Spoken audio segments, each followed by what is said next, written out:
Well, hello, friends. I hope you're having a great day today. Welcome to Thursday's edition of Take 5. We're in the series that I have entitled The Rise of the Antichrist. And we are trying to learn a little bit about the character of this demonic world leader, what he's going to be like. Most importantly, what our train of thought should be concerning him. As believers, what should we really think about him? What should our thoughts be? John said, 1 John chapter 2, verse 18, little children, it is the last hour. And we know that if John was saying that, how much deeper we are into the last days today. He said it's the last hour, and as you have heard, Antichrist is coming. And even now, many Antichrists have come, by which we know that it is the last hour. So John was telling us the spirit of Antichrist, that Antichrist system that Satan is going to establish was already beginning to work in his day. Now, not the ultimate Antichrist, but that spirit of Antichrist was already at work. That Antichrist system was already being established, and this was in the first century, since Christ. So here we are in the year 2024, and so we know that thing has been established even more. So we must be so close to the return of the Lord, and quite honestly, I'm so thankful that we are. What we're doing this week is profiling this guy. We've got one more day to profile him today, and then on Friday when we gather, then I'm going to really kind of put a bow on this thing and try to let us know what our thoughts should be as believers concerning this demonic world ruler that is to come, since we now can see a profile of him and what his characteristics are and what he will be like. So that's what we've done the past 2 days. We're going to do that again today. Already we have learned that he will be an intellectual genius. He will be an oratorical genius. He will be a political genius.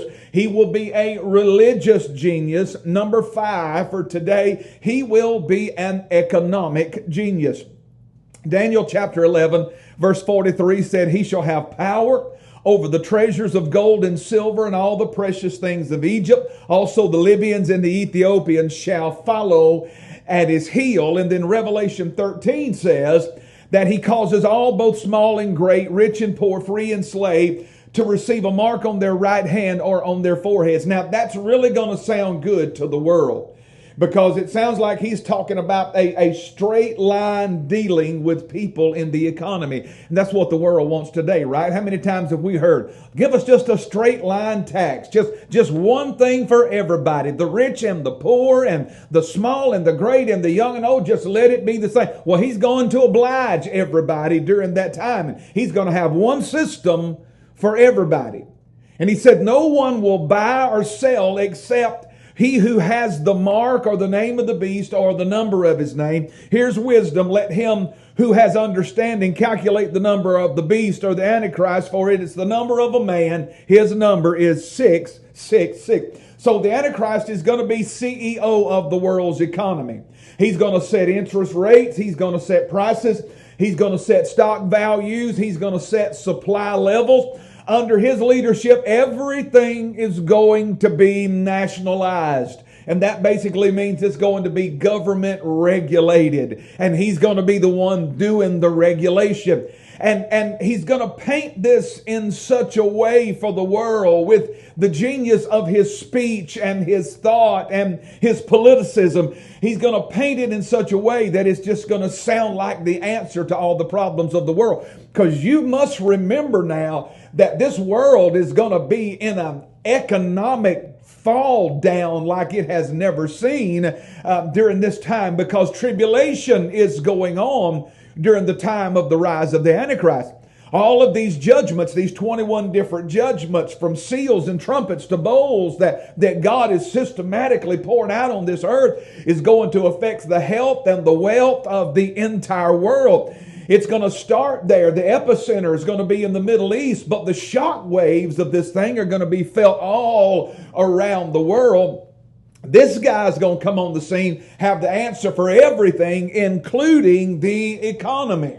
And from the midpoint of the tribulation, about 3.5 years in, unto the second coming of Christ, No one's going to be able to buy or sell without his permission. That involves the mark of the beast that will help them to be able to transact business. And that number is 666. Now, whatever it is, I don't know.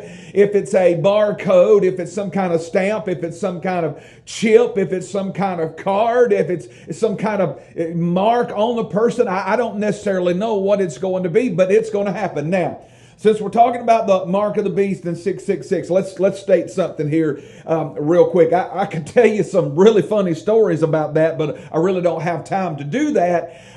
That is not going to happen while the church is on the planet. So you can stop being afraid of the number 666.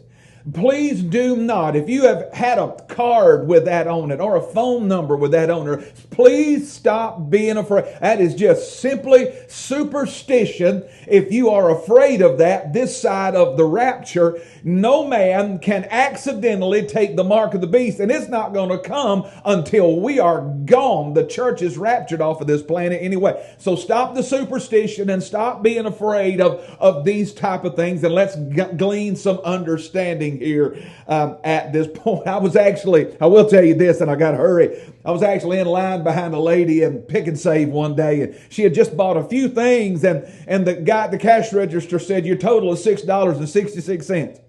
Well, when he said that, his eyes got big when he saw it on the cash register.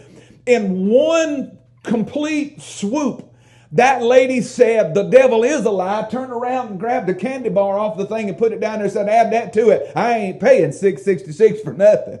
So, people are so superstitious about this. It's not going to happen until that time of tribulation and the Antichrist comes to power. So stop being afraid of that and stop being afraid of technology in this life today. The last one I'm going to give you real quick as we're profiling him. Number 6, he's going to be a military genius.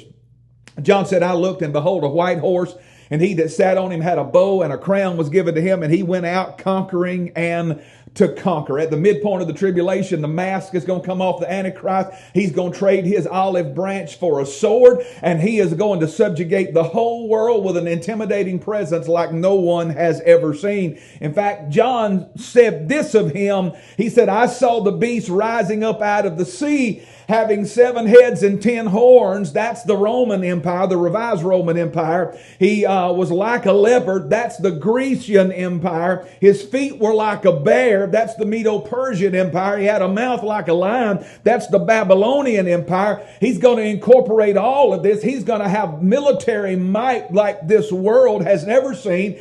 And all that Nimrod and Nebuchadnezzar and Alexander the Great and Napoleon and Hitler and all of these others could not accomplish, he is going to accomplish. No one, the Bible said, is going to be able to stand in the way of his conquest. He will be a military genius and crush everything and everyone that comes before him. He will be the final great Caesar on this earth until the second coming of Jesus Christ. And Jesus will then put this demonic world ruler in his place. Hey, I've got to get out of here. It's been so good being with you today. I look forward to being with you tomorrow on Friday's edition of Take 5. Till then, God bless you. Have a great day. Hey, trust the Lord, my friend. He will never fail you.